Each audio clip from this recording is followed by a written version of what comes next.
بسم اللہ الرحمن الرحیم الحمد للہ رب العالمین۔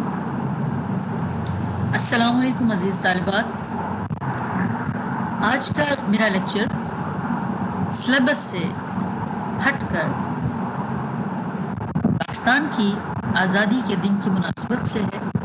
14 اگست 1947 جب پاکستان برائے ارض پر وجود میں آیا، ہم نے اپنے ملک کے بارے میں یہ پڑھنا ہے، یہ دیکھنا ہے، یہ جائزہ لینا ہے کہ پاکستان آخر کیوں وجود میں آیا اور کیسے وجود میں آیا۔ کیوں اور کیسے سوال کوئی مختصر نہیں ہے، اس کے لیے ہمیں پاکستان کے قیام تک محدود نہیں ہونا پڑے گا، ہمیں اس کہانی کو بہت پیچھے سے سٹارٹ کرنا پڑے گا۔ پاکستان کیونکہ ایک ایسا عظیم ملک ہے جو ہزار مسائل کے باوجود دنیا کے عظیم ملکوں میں شمار ہوتا ہے، اور جس کے لوگوں کے بارے میں کوئی اندازہ بھی نہیں لگا سکتا کہ کب وہ ہاری بازی جیت سکتی۔ اس قدر اللہ تعالیٰ نے اس ملک کے شہریوں کو پوٹینشیل دے رکھا ہے۔ تو ہم سٹارٹ کرتے ہیں پاکستان کے قیام کی کہانی۔ اللہ تعالیٰ نے کائنات بنائی، دنیا بنائی، سائنسدانوں نے، جغرافیہ دانوں نے اس دنیا کو 7 براعظموں میں تقسیم کر دیا ہے اپنی سہولت کے لیے۔ اللہ تعالیٰ نے جب یہ کائنات بنائی تھی، جب یہ دنیا بنائی تھی، تو پھر حضرت آدم کو بھی بنایا۔ حضرت آدم کی پیدائش کے بعد اللہ تعالیٰ نے تمام فرشتوں کو حکم دیا تھا کہ وہ حضرت آدم کو سجدہ کریں۔ شیطان، جسے ابلیس بھی کہا جاتا ہے، اس نے اللہ کا حکم ماننے سے انکار کر دیا، اللہ کی بے ادبی کی اور حضرت آدم کو سجدہ نہیں کیا، اور اس دن سے دنیا 2 گروپ میں تقسیم ہو گئی، خیر اور شر۔ اللہ تعالیٰ نے ابلیس کو اپنی بارگاہ سے نکال دیا، اور ابلیس اللہ تعالیٰ سے یہ وعدہ کر کے آ گیا دنیا میں کہ میں تیرے بندوں کو بہکاؤں گا، تیری راہ سے بھٹکاؤں گا۔ اللہ تعالیٰ نے کہا تھا کہ جا، جو تیرا بندہ ہوگا وہ تیری راہ پہ چلے گا، اور جو میرا بندہ ہوگا وہ میرے ساتھ ہوگا۔ تو حضرت آدم کو اللہ تعالیٰ نے جب زمین پر بھیجا، حضرت آدم نے اللہ تعالیٰ کی عبادت کے لیے یہاں پر کعبہ بنایا، خانہ کعبہ بنایا فرشتوں کی مدد سے، اور پھر اس کے بعد یہ دنیا بسنے کا عمل شروع ہو گیا۔ دنیا بستی چلی گئی، کائنات بستی چلی گئی، اللہ تعالیٰ کے احکامات پہنچائے گئے پیغمبروں کے ذریعے، مختلف پیغمبر آتے گئے۔ حضرت ابراہیم بھی آئے، ابراہیم کے بعد ان کی اولاد سے ادیان کا سلسلہ سٹارٹ ہوا۔ پھر ہم دیکھتے ہیں کہ آخری حضرت محمد مصطفیٰ صلی اللہ علیہ وآلہ وسلم حجاز میں تشریف لائے، جسے آج کل سعودی عرب بھی کہا جاتا ہے۔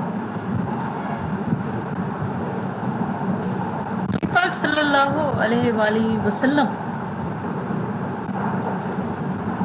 دین اسلام کو لے کر آئے تھے، اور پاکستان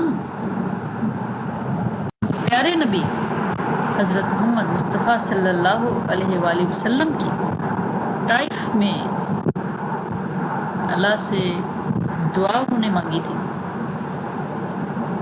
اس وقت جب تبلیغ اسلام کے لیے آپ طائف گئے اور وہاں کے لوگوں کی سنگ دلی کا نشانہ بنے، پتھروں کی بارش انہوں نے آپ پر اتنی کی کہ آپ کے پاؤں لہو لہان ہو گئے۔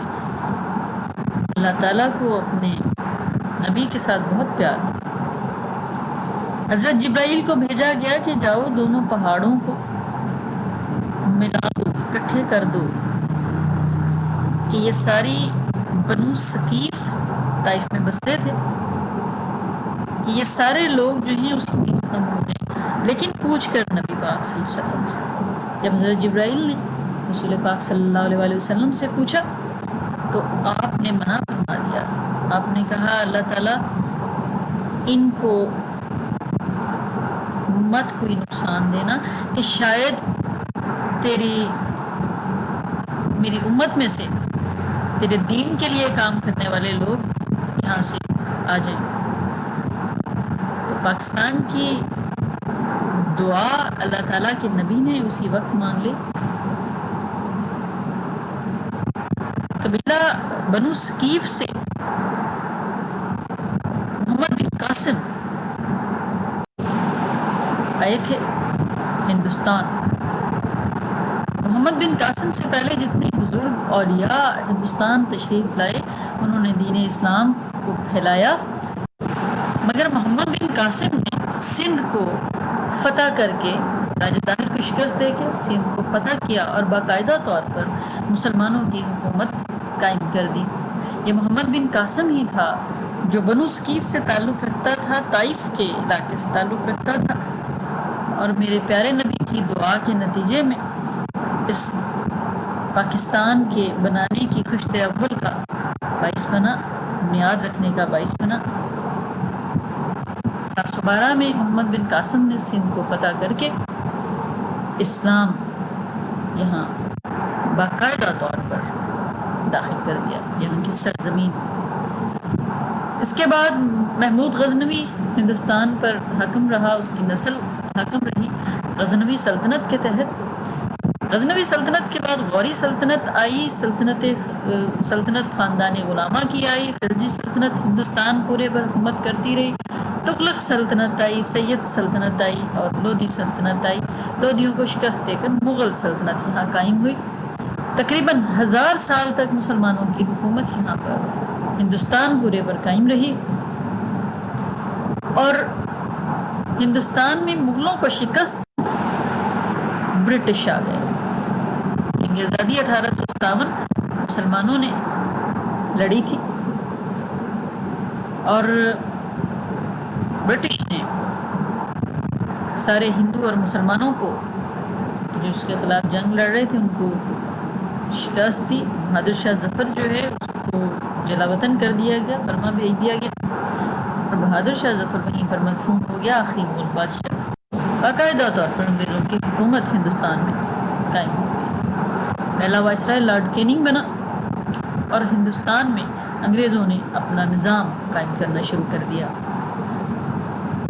انگریزی اس نظام کی بنیاد تھی، کیونکہ ایجوکیشن بنیادی ذریعہ ہوتا ہے لوگوں تک پہنچنے کا، لوگوں کی سویلائزیشن کو تبدیل کرنے کا۔ تو انگریزی پہلی زبان کے طور پر ہندوستان میں رائج ہوگی۔ یہاں کے ہندوستان کے مسلمانوں نے انگریزی زبان کو سیکھنے سے معذوری ظاہر کی، غصہ ظاہر کیا، پریشانی ظاہر کی، لیکن سر سید احمد خان اس وقت ایک ایسے بہترین ریفارمر کے طور پر سامنے آتے ہیں جنہوں نے ہندوستان کے لوگوں سے کہا کہ انگریزی سیکھیں۔ انگریزی مستقبل کی زبان ہوگی، لیکن اس کے ساتھ ساتھ سر سید احمد خان مختلف اسکول اور کالج کھولتے گئے تھے، لیکن ان کے ساتھ پھر ایک ایسا مسئلہ ہوا۔ ہندوستان کی ترقی کے خواہاں تھے سر سید احمد خان، ہندوؤں اور مسلمانوں دونوں کی ترقی کے خواہاں تھے، لیکن پھر ایسا ہوا کہ خود ہندوؤں نے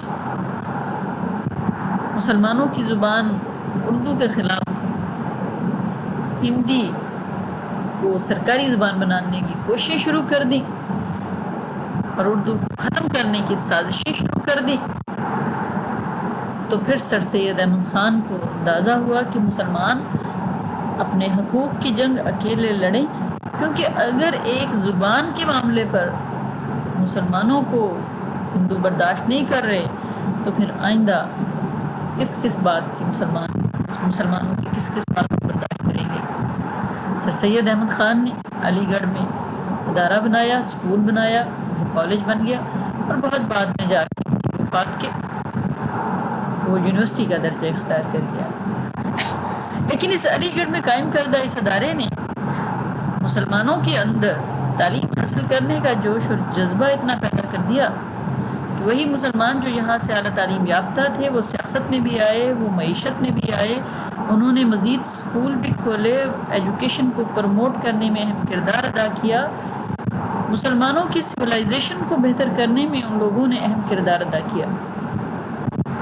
علی گڑھ سے سٹارٹ ہونے والا سفر مسلمانوں کو ترقی کی راہیں دکھاتا چلا گیا، اور یہ وہ سفر تھا جس کی ابتدا سر سید احمد خان نے کی تھی۔ وہ شعر ہے کہ میں اکیلا ہی چلا تھا جانب منزل، مگر لوگ ملتے گئے اور کارواں بنتا گیا۔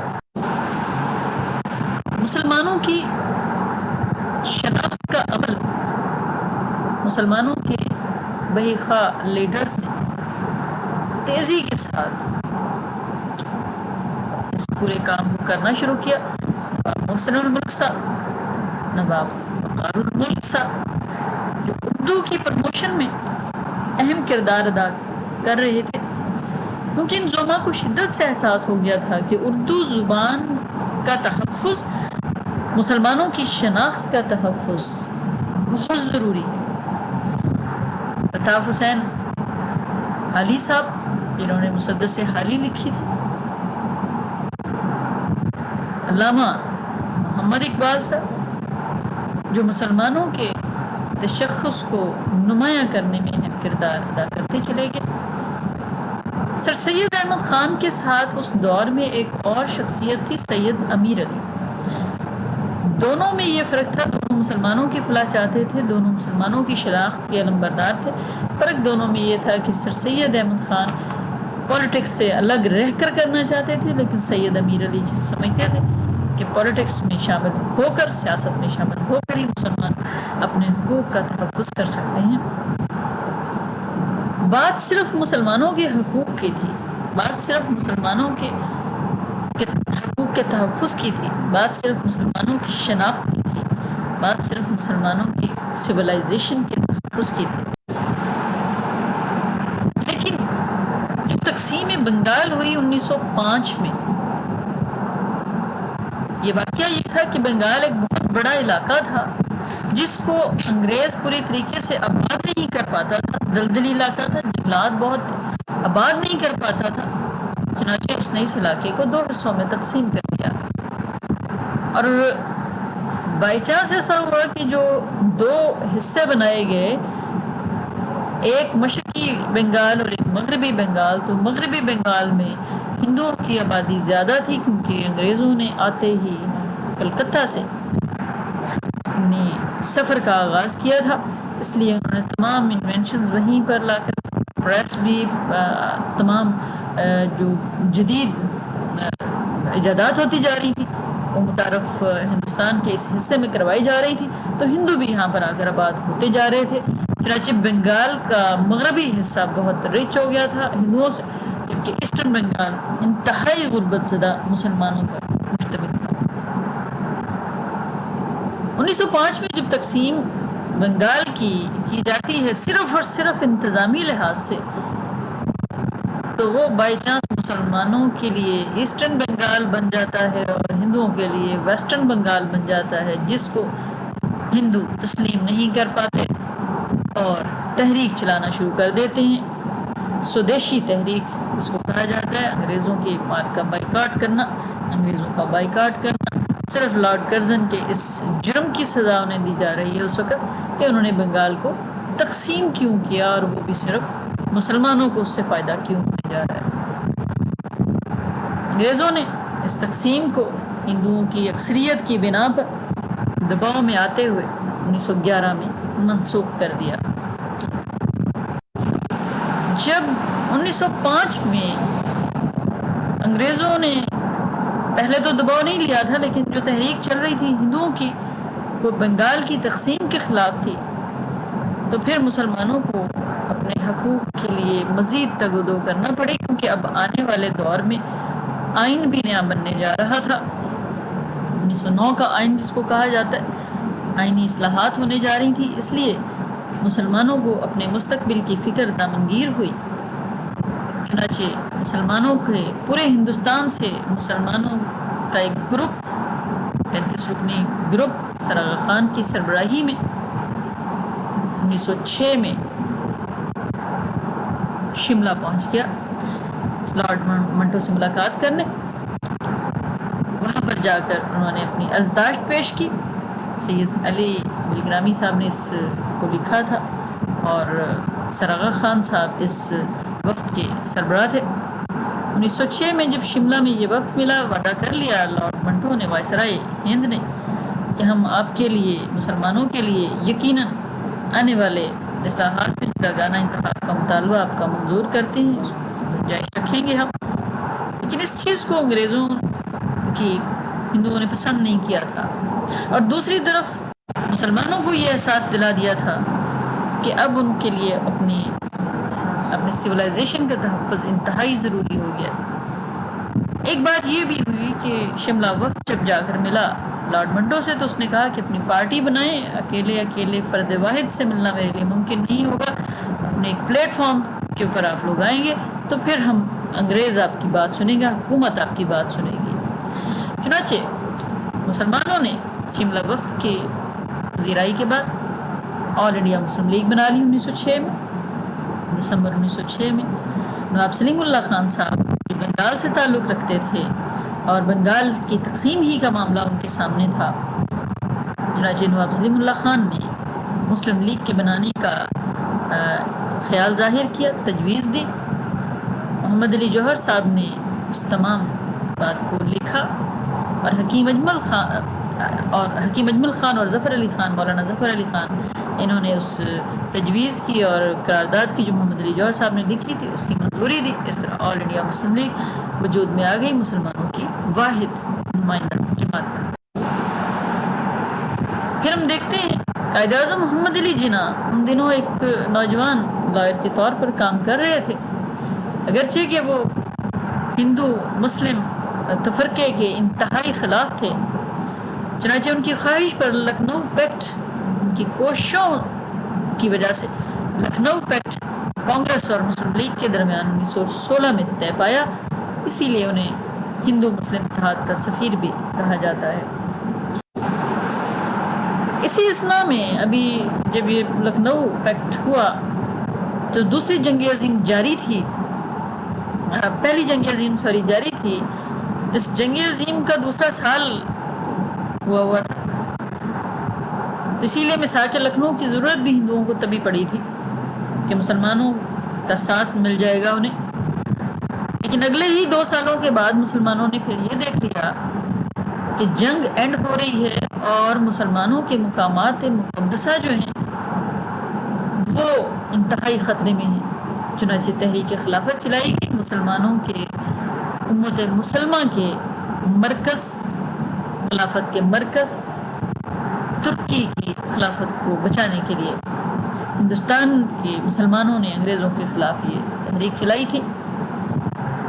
اس تحریک نے مسلمانوں کے اندر جوش اور جذبہ بھر دیا، سیاست میں حصہ لینے کا فن مسلمانوں نے سیکھ لیا، اور ہندوؤں نے گاندھی جی کی قیادت میں جو مسلمانوں کا ساتھ دینے کی بناوٹ کی تھی، عدم تشدد کا سہارا لے کر انہوں نے مسلمانوں کی اس تحریک کو اچانک ختم کر دیا تھا، جس سے مسلمانوں کو نقصان بھی بہت ہوا۔ لیکن مسلمانوں کو پتہ چل گیا کہ شعر ہے کہ یہ تو اچھا ہوا، کچھ لوگ پہچانیں گے، تو مسلمانوں کو یہ پتہ چل گیا کہ ہندو ان کے ساتھ کس حد تک سنسیئر ہے۔ سائمن کمیشن 1927 میں آیا، اسی نئے آئین کے حوالے سے، نئی ریفارمز کے حوالے سے۔ تو ابھی ہندو مسلم فسادات جو ہیں، فرقہ وارانہ فسادات جو ہیں، ان کا سلسلہ بہت تیزی سے جاری تھا، اگرچہ کہ قائد اعظم محمد علی جناح ابھی تک مسلمان اور ہندو دونوں کی بھلائی کے لیے کام کرنا چاہ رہے تھے، دونوں کے اتحاد کے حامی تھے. اسی لیے تجاویز دہلی بھی انہوں نے دی تھی کہ ہم اپنے جداگانہ انتخاب کے کام سے پیچھے ہٹ جاتے ہیں، مگر ان کی بات جو ہے اس کی بنا پر مسلم لیگ بھی 2 حصوں میں تقسیم ہو گئی تھی اور بعد میں پھر وہ ری یونائٹ ہوئی تھی. تو بہرحال سائمن کمیشن آیا نیا آئین کی سفارشات لینے کے لیے، جس کا بائیکاٹ ہندوستانیوں نے کیا سوائے علامہ محمد اقبال اور سر محمد شفیع کے گروپ. انگریزوں نے اسی بنا پر کہ ان کے وفد کو سائمن کمیشن کو واپس بھیجا ہے انگریز ہندوؤں نے، تو اب مسلمان اور ہندو مل کر اپنے مستقبل کے لیے آئین بنائیں، خود بنائیں. چنانچہ آل پارٹیز کانفرنس کا انعقاد 1928 میں ہوا اور مسلمانوں کے لیے نئے آئین بنانے کی، ہندوؤں کے لیے نئے آئین بنانے کی بات جو ہے وہ اس آل پارٹیز کانفرنس میں ڈسکس ہوئی. موتی لال نہرو صاحب کی سربراہی میں کمیٹی بنی، نہرو کمیٹی. اس نہرو کمیٹی نے رپورٹ دی، نہرو رپورٹ 1928، جس نے مسلمانوں کی تمام قسم کی آرزوؤں پر بالکل ختم کر دیا ان کو، اور مسلمانوں کو اندازہ ہو گیا کہ مسلمانوں کا ساتھ کبھی بھی ہندو نہیں دے سکتے. قائد اعظم محمد علی جناح نے اس وقت اپنے 14 نکات جو انتہائی ہندو مسلم اتحاد کے تناظر میں لکھ کر پیش کیے، جن کو نہرو صاحب نے اور باقی ہندو لیڈروں نے نامنظور کر دیا تھا. قائد اعظم ملک سے باہر چلے گئے تھے، انگلینڈ چلے گئے تھے.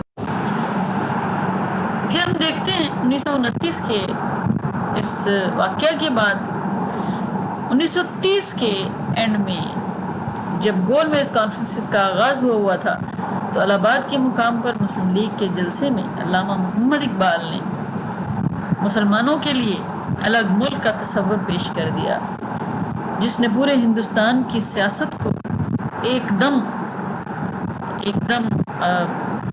پوری شدت کے ساتھ جھٹکا دے دیا کہ یہ مسلمانوں نے کیا مطالبہ کیا ہے. اسی مطالبے کو گول میز کانفرنسز میں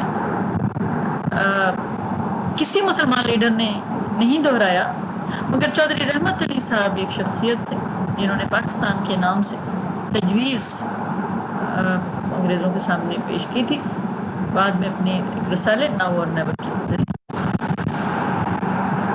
1935 کا ایکٹ انہی گول میز کانفرنس کے نتیجے میں کی ساری کارروائی کے نتیجے میں بنا اور نافذ کیا گیا، اور اس ایکٹ کے ذریعے 1937 میں کانگریس وزارتیں بنانے میں کامیاب ہوگی، کیونکہ مسلم لیگ ابھی پوری طرح سے اپنے سیاسی لحاظ سے اس نے کسی چونکہ پارٹی کے طور پر حصہ نہیں لیا تھا الیکشن میں، اس لیے اتنے ووٹ حاصل نہیں کر سکی تھی کہ وہ اپنی وزارت بنا پاتی، اپنی حکومت بنا پاتی، اور کانگریس کی وزارتیں بنا لی. صرف پنجاب اور بنگال میں مسلمان اپنی وزارتیں بنا پائے تھے، لیکن وہاں مسلم لیگ پھر بھی پوری طرح سے کامیابی نہیں پا سکی تھی. پھر ہم دیکھتے ہیں کہ ان کانگریسی وزارتوں نے مسلمانوں کے ساتھ، مسلمان سویلائزیشن کے ساتھ انتہائی بے دردی کا سلوک کیا. مسلمانوں کو ہر لحاظ سے ہندو بنانے کی ان کی جو صحیح تھی وہ جاری ہوئی. لیکن 1939 میں جب استعفیٰ کانگریس نے دے دیا، مسلمان ان کانگریسی وزارتوں سے بہت پریشان ہوئے تھے، پولیٹیکلی بھی اور اپنی ثقافتی لحاظ سے بھی، مذہبی لحاظ سے بھی. چنانچہ جب 1939 میں ان وزارتوں نے استعفیٰ دیا تو پھر مسلمانوں نے یوم نجات، اور اس وقت قائد اعظم محمد علی جناح اب اس نتیجے پر پہنچ چکے تھے ان کانگریسی وزارتوں کی حکومتوں کے بعد کہ اگر کل انگریز چلا جاتا ہے، کیونکہ جنگ عظیم دوم اس وقت جاری ہو چکی تھی، کہ اگر انگریز درمیان میں چھوڑ کر ہندوستان کو چلا جاتا ہے تو پھر مسلمان اقلیت میں ہیں اور ہندو اکثریت میں ہیں. مسلمانوں کے ساتھ ہندو انتہائی برا سلوک پھر کریں گے، حتیٰ کہ مسلمانوں کے مذہب کو بھی تبدیل کرنے کی بات ہوگی. یہ اس وقت قائد اعظم نے یہ بات سوچ لی تھی، انہیں پتہ چل گیا تھا، کیونکہ ابھی تھوڑی سی حکومت ملی تھی تو پھر مسلمانوں کے تمام ثقافت، مذہب، ایجوکیشن، معیشت، ہر چیز جو ہے وہ مسلمانوں کی دباؤ میں ہندوؤں نے کر لی تھی۔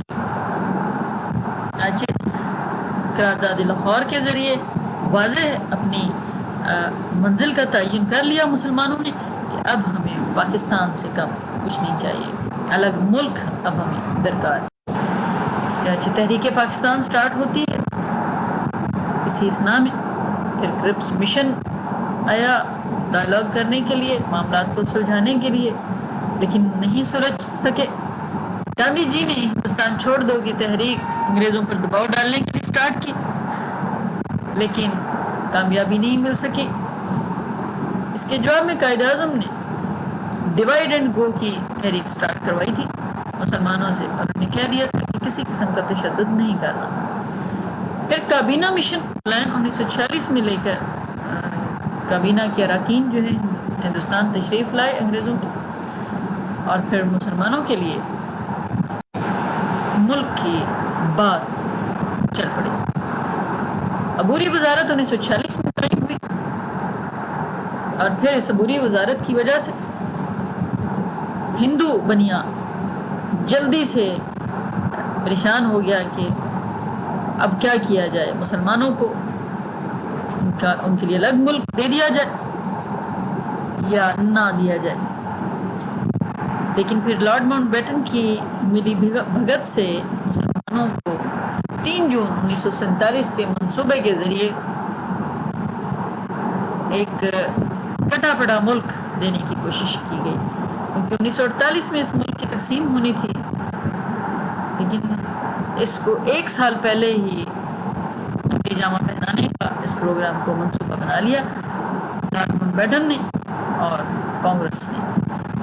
اب یہاں دیکھیے اللہ تعالیٰ کی بڑی مہربانی نظر آتی ہے کہ پاکستان اللہ کی رحمتوں سے وجود میں آیا کہ جب لارڈ ماؤنٹ بیٹن سے صحافیوں نے پوچھا کہ آپ کون سی تاریخ کو ہندوستان اور پاکستان کو آزادی دیں گے، تو لارڈ ماؤنٹ بیٹن صاحب کہتے ہیں کہ میں اس وقت ایک لمحے کے لیے سوچ میں پڑ گیا کہ ڈیٹ ابھی کوئی ڈیسائیڈ نہیں کی تھی، مکمل ڈیٹ۔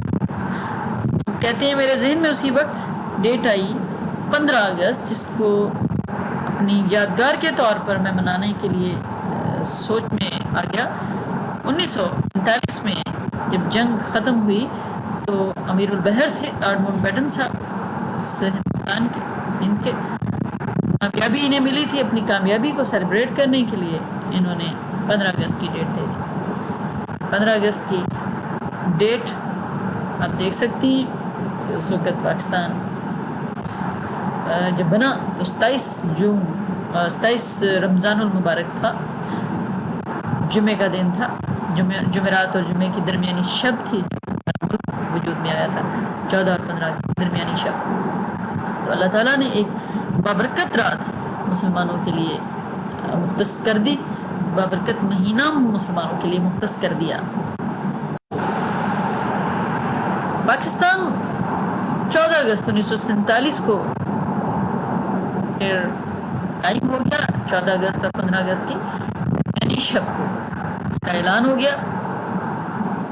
پاکستان کے لوگوں کو اپنی اس آزادی کی بڑی قیمت ادا کرنی پڑی، لیکن ان کے دل جوان تھے، ان کے جذبے جوان تھے، اور وہ اس بات کی صحیح میں تھے کہ کلمہ طیبہ لا الہ الا اللہ محمد رسول اللہ کی سربلندی کے لیے وہ ایک آزاد ملک میں جا رہے ہیں۔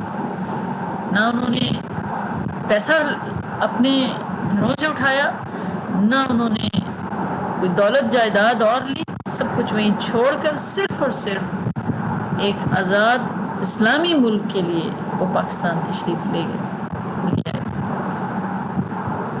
ہزاروں نہیں، لاکھوں لوگوں کا قتل عام کیا گیا۔ یہ تاریخ ایک الگ تاریخ ہے۔ بہرحال قائد اعظم محمد علی جناح نے پاکستان کے پہلے گورنر جنرل کے طور پر اس ملک کا انتظام سنبھال لیا۔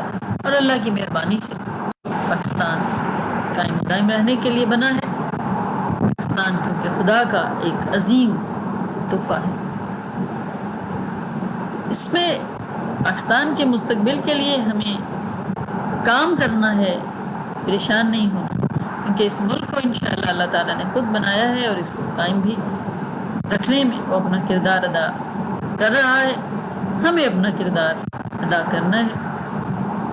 یہ خیر و شر کی وہ قوتیں ہیں جو دو حصوں میں تقسیم ہوئی ہوئی ہیں۔ پاکستان کو رکاوٹیں وہ ڈالتے ہیں جو شر کی طاقت کے ساتھ ہیں، اور پاکستان ترقی ان لوگوں کی وجہ سے کرتا ہے جو خیر کی قوتوں کے دائی ہیں۔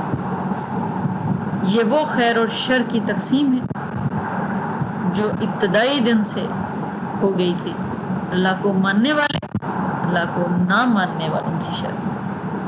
پاکستان انشاءاللہ قائم رہے گا، کیونکہ آپ اندازہ کر لیں کہ 1000 مصیبتوں کے باوجود پاکستان دنیا کے بہترین ملکوں میں شامل ہے۔ پاکستان کے جس چیز کو اٹھا کے آپ دیکھ لیں،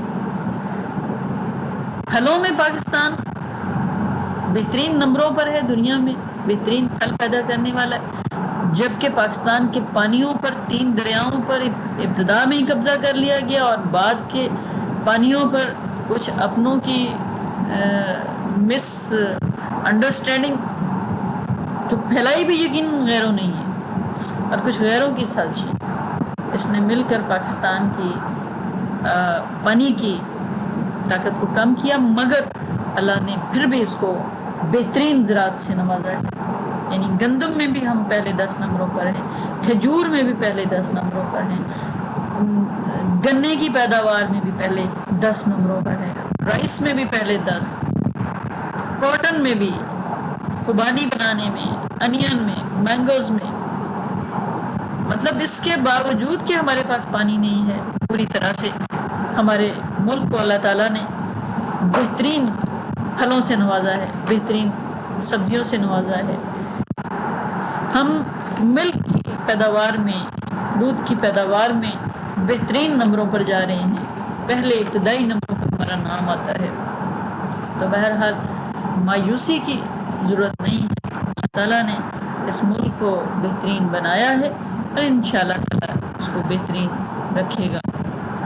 اللہ تعالیٰ ہمارے ملک کو قائم و دائم رکھے گا، اور پاکستان کے ہمارے حصے کا کام صرف ہمیں اب کرنا ہے، اپنے حصے کی شمع ہمیں جلانا ہے، ہمیں لالچ سے پرہیز کرنا ہے، ہمیں امانت دار قوم بننا ہے، ایمان، اتحاد اور تنظیم کو ناشار بنانا ہے۔ انشاءاللہ تعالی اللہ تعالیٰ ہماری مدد فرمائے گا۔ پاکستان کی اس قومی ترانے کے ساتھ ہم اپنا بند کرتے ہیں لیکچر۔ انشاءاللہ تعالی اگلے لیکچر میں آپ کے ساتھ ملاقات ہوگی۔ اللہ حافظ۔